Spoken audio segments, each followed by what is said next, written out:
gotta say, I love me some Seven Deadly Sins. This manga is awesome.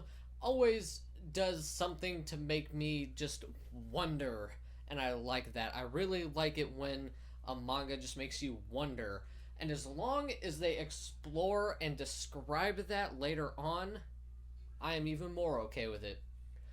Because in this chapter, we got to see this sacred land of the Druids or whatever, which was freaking awesome. It was just freaking you going.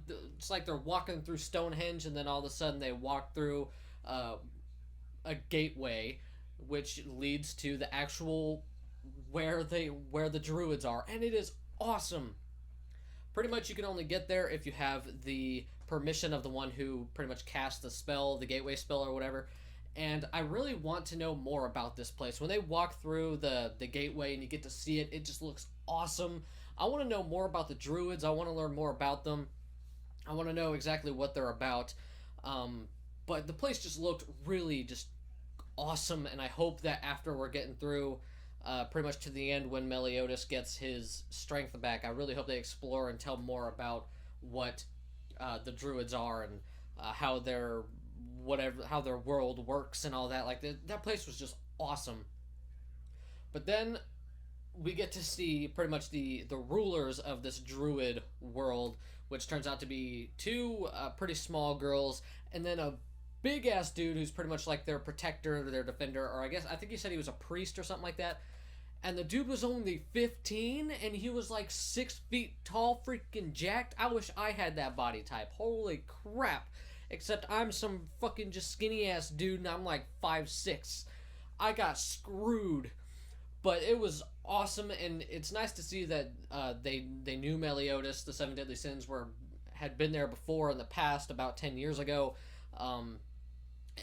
Or I think it was about 10 years ago, but they get to see each other again, and obviously they get to meet all the Druids get to meet Meliodas and his friends, and then one of them appears to not really have taken much of a liking to Elizabeth, and I got something poking my eye anyway.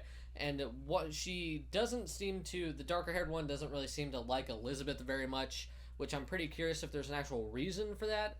But it does seem like that this blacker-haired druid lady does seem to like Meliodas in some sort of manner when she takes his hand. And I almost want to see more of what their past was like. I almost feel like they have Meliodas did something for her, and she feels a much deeper connection with him than any of the other Seven Deadly Sins, for example. Kind of like how Diane did at first, when Meliodas was the first one to treat Diane like an actual person, not a giant. And I don't know if it's just me. It seemed like a little bit of a cliche, but I still liked it anyway. Did anyone else figure that Meliodas would have to go through some trial or some sort, or something in order for the Druids to just hand him his power back?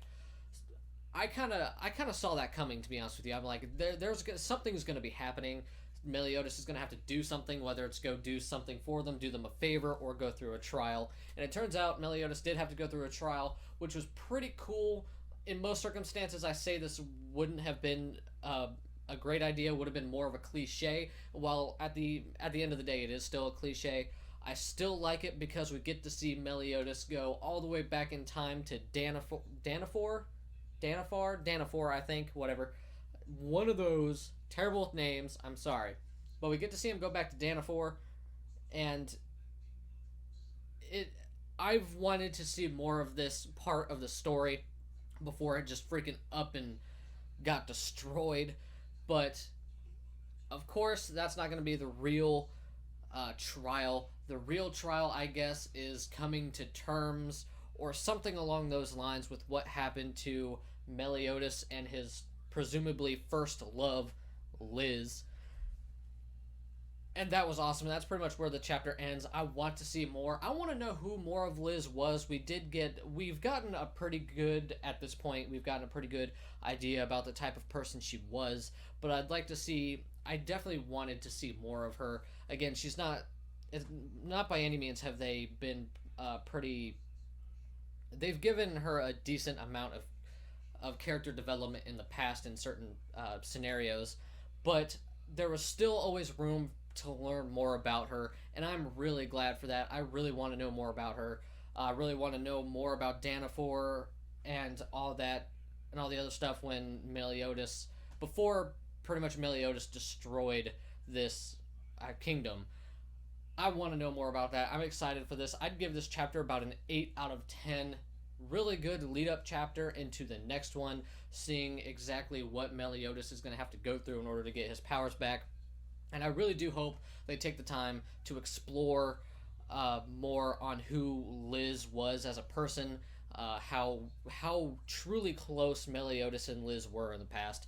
And I think that'd be really awesome. That's something I hope they explore in the next chapter. But thank you all for watching this video. I hope you all enjoyed. If you guys have any comments or suggestions on how I can make these videos better, I would greatly appreciate it. Just put them down in the comment section below. And if you guys actually did like this video, if you could give it a like or subscribe, I would very much appreciate it. And thank you all so much for the love and support you've left on the last videos. It has been amazing. I love you all, and I will see you all next time. I am out.